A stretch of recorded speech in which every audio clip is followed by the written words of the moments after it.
สวัสดีผู้ฟังทุกท่านยินดีต้อนรับเข้าสู่ช่องมหัศจรรย์แห่งกรรม Miracle Deed ท่านผู้ฟังทุกท่านเคยได้ยินเรื่องกฎแรงดึงดูดซึ่งมีมานานมาแล้วเป็นกฎที่เกี่ยวข้องกับจิตใจมนุษย์แต่ยังไม่สามารถอธิบายด้วยหลักวิทยาศาสตร์ได้จิตมนุษย์มีพลังอำนาจมหาศาลที่สามารถดึงดูดสิ่งที่ดีและไม่ดีเข้ามาในชีวิต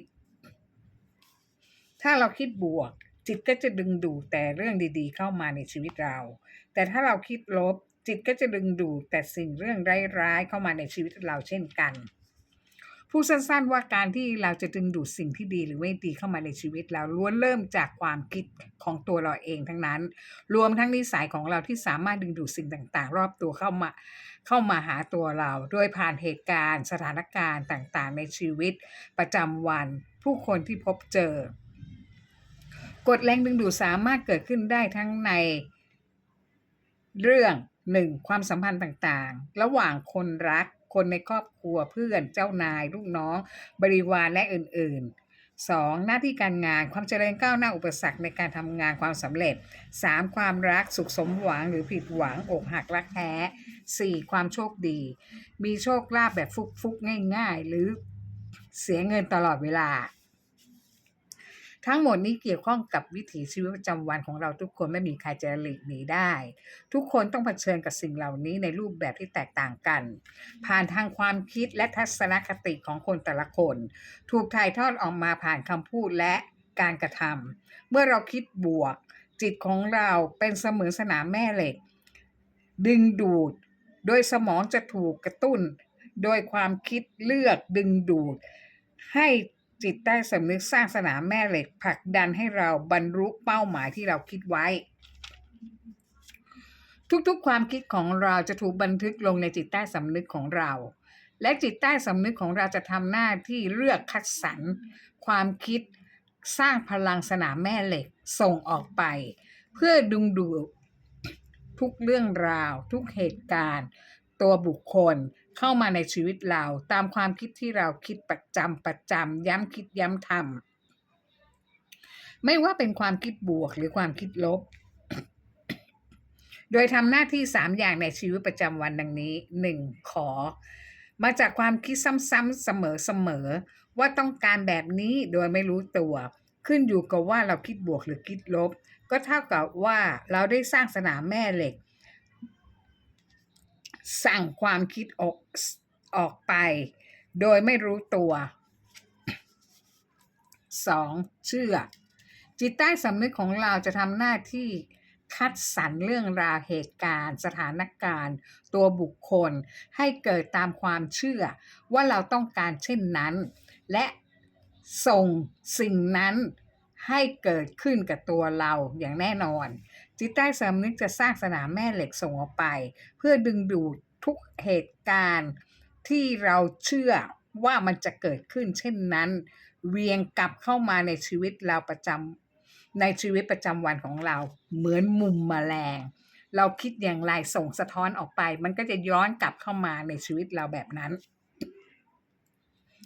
3รับเราก็จะต้องยอมรับผลลัพธ์ที่เกิดขึ้นตามความคิดของตัวเราเองที่ส่ง ออกไป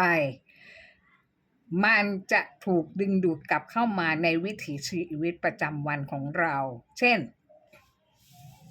เราคิดว่าฉันเป็นคนยากจนฉันไม่มีวันรวยอย่างคนอื่นเขาได้เพราะย้ำคิดอยู่ตลอดเวลาว่ายากจนก็เท่ากับว่าเราขอร้องว่าให้ยากจน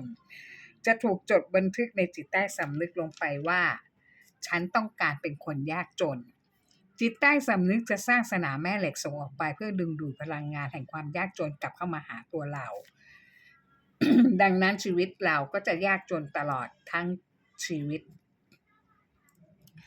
ความคิดเราที่เชื่อว่าไม่มีวันรวยก็เท่ากับเราฝังความเชื่อลงไปในจิตใต้สำนึกว่าฉันไม่มีวันรวยดังนั้นจิตใต้สำนึกจึงสร้างสนามแม่เหล็ก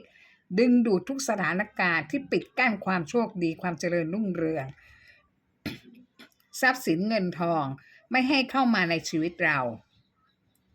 เพราะความเชื่อของเราที่เราคิดว่าเราเป็นเช่นนั้นผ ผลลัพธ์ที่ได้รับก็คือ เราเป็นคนยากจน ที่ไม่มีวันรวย ที่มันเกิดขึ้น เพราะตัวเราสร้างสนามแม่เหล็กแห่งความยากจนขึ้นมาดึงดูดทุกสถานการณ์ที่ทำให้เรายากจนปิดกั้นความโชคดีทุกด้านไม่ให้เข้ามาในตัวเราเพราะความคิดของเรามีพลังอำนาจมหาศาลกำหนดชะตาชีวิตเราให้เป็นไปตามความคิดไม่ใช่ใครมากำหนดชะตาชีวิตเราดังเรื่องของป้าข้างบ้านที่จะเล่าให้ฟังต่อไปนี้ป้าข้างบ้านอายุประมาณ70 ปีมีฐานะการเงินพอสมควรเนื่องจากป้าเป็นคนขยันทำงานหาเงินเก็บจนป้าเป็นเจ้าของห้องเช่าหลายสิบห้องแต่ มีคนเช่าอยู่แค่2-3 ห้องเท่านั้นชีวิตป้าข้างบ้านรวยมีเงินแต่หาความสุขไม่ได้เลยต้องอยู่อย่างโดดเดี่ยวเดียวดายตัวคนเดียวไม่มีใครยอมอยู่ด้วยอีกทั้งป้ายังมีโรคประจำตัวหลายโรคทั้งนี้ก็มาจากนิสัยส่วนตัวของป้าข้างบ้านเองที่ชอบรู้เรื่องชาวบ้านทั้งหมู่บ้านบ้านไหนมีกี่คนทำอาชีพอะไรใครป่วยเป็นอะไรใครทำงานอะไรสามีใครเป็นอย่างไรลูกบ้านไหนเป็นอย่างไรแกรู้หมดโดยที่ป้าข้างบ้านไม่รู้ตัวว่ากำลังสะสมพลังงานลบของคนอื่นทั้งหมู่บ้านเข้าหาตัวป้าเองประวัติป้าข้างบ้านมีสามีกี่คนตายหมดลูกสาวหลานชายป่วยเป็นมะเร็งตายหมดแกไปหาหลานชายห่างๆกันมาอยู่ด้วยกันก็ถูกหลานชายหลอกให้ป้าเซ็นเอกสารนำรถยนต์ไปเข้าไฟแนนซ์แล้วไม่ยอมบอกไม่ยอมผ่อนชำระหนี้จึงตกมาเป็นของป้าข้างบ้านต้องชดใช้ 400,000 บาทเพราะไฟแนนซ์มีจดหมายมาทวงหนี้ว่าป้าไม่ได้ผ่อนชำระมา6 งวดแล้วพอป้ารับจดหมายแกร้องวีดเที่ยววิ่งไปให้เพื่อนบ้านอ่านให้ฟังว่าเป็นจดหมายของแกจริงๆหรือเปล่าหรือส่งมาผิดคนแต่ชาวบ้านบอกว่าเป็นชื่อของและที่อยู่ของตัวป้าข้างบ้านเองจริงๆป้าเลยถามหลานชายว่าเป็นเรื่องจริงหรือเปล่าครั้งแรกหลานไม่ยอมรับต่อมาป้าแก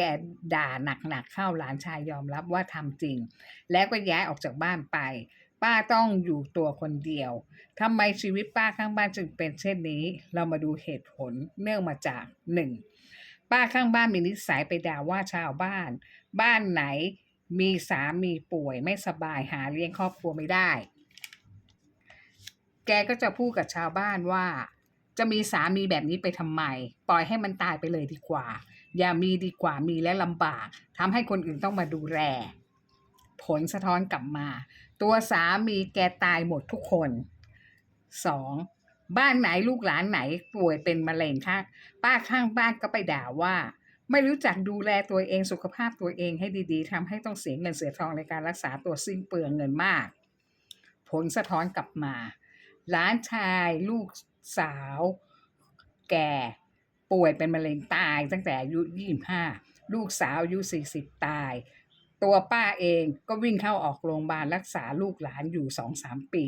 เสียเงินหมดไปเป็นล้านๆสุดท้ายก็ตายทั้งหมด 3. ป้าข้างบ้านชอบว่าครอบครัวไหนมีคนอยู่มากเป็นครอบครัวใหญ่แต่ยากจนป้าก็ไปพูดว่าเขาว่ามาอยู่รวมกันมากๆทำไมพาอากันอดตายไม่รู้จักแยกย้ายไปอยู่กันที่อื่นจะได้เหลือให้คนน้อยๆหน่อยผลสะท้อนกลับมาป้าข้างบ้านลงทุนบ้านเช่าหมดไปหลายล้านสร้างหลายสิบห้องแต่มีคนมาเช่าบ้านแกอยู่เพียง2-3 ห้องเท่านั้นเพราะป้าชอบพูดบ่อยๆว่าให้มีคนอยู่น้อยๆห้องเช่าป้าไม่มีใครมาเช่าเลยทั้งที่ราคาค่าเช่าของบ้านที่ป้าปล่อยให้เช่าก็ถูกพอสมควรและตัวป้าข้างบ้านเองก็อยู่คนเดียวเฝ้าห้องเช่าหลายสิบห้องของแกไม่มีใครยอมมาอยู่ด้วย 4. ป้าข้างบ้านชอบว่าคนนั้นคนนี้ป่วยเป็นโรคต่างๆนานาเพราะไม่รู้จักดูแลตัวเองผลสะท้อนป้าข้างบ้านตัวแกเองป่วยเป็นหลายโรคความดันเบาหวานไขมันหัวใจไขข้ออักเสบหอบหืดภูมิแพ้ทั้งหมดอยู่ในตัวแกทั้งนั้นสรุปว่า ป้าข้างบ้านไม่รู้ตัวเองว่าพลังคำพูดและชอบสอดรู้สอดเห็นเรื่องชาวบ้านเป็นสนามแม่เหล็กดึงดูดพลังงานลบที่ตัวป้าพูดเองสะท้อนกลับมาหาตัวป้าเองถ้ากับว่าป้าข้างบ้านได้ร้องขอและเชื่อและยอมรับในผลลัพธ์ที่เป็นลบของคนทั้งหมู่บ้านมาสู่ตัวป้าเองน่ากลัวมากเรื่องความคิดมีพลังงานมหาศาลในการสร้างสนามแม่เหล็กดึงดูดทุกสิ่งที่เราคิดเราพูดมันเวียงกลับมาหาตัวเราไม่ผิดแม้แต่น้อยเมื่อคิดเช่นไรก็รับผลเช่นนั้นป้าข้างบ้านคงไม่รู้เรื่องกฎดึงแรงดึงดูดว่ามันมีผลต่อชีวิตของป้ามากมายเพราะถ้าป้ารู้ป้าคงไม่อยากรู้เรื่องชาวบ้านเพราะแต่ละครอบครัวต่างมีวิบากกรรมของตนเองแต่ป้ายินดีเป็นรับผลพลังงานลบเหล่านั้นเข้ามาสะสมอยู่ในชีวิตป้าเองเมื่อเมื่อเรารู้เรื่องกฎแรงดึงดูดเรื่องความคิดมีพลังอานุภาพมหาศาลเราก็มาสร้างพลังงานคิดที่เป็นบวกสร้างสนามแม่เหล็กดึงดูดความโชคดีให้ตัวเราเองไม่ดีกว่าหรือเรื่องของคนอื่นมันไม่ได้เกี่ยวข้องกับชีวิตเราอย่าไปพูดวิพากษ์วิจารณ์เขาเพราะทุกความคิดมีกฎแรงดึงดูดทำหน้าที่3อย่างเสมอคือขอเชื่อรับตลอดเวลาและตลอดไปสวัสดีค่ะ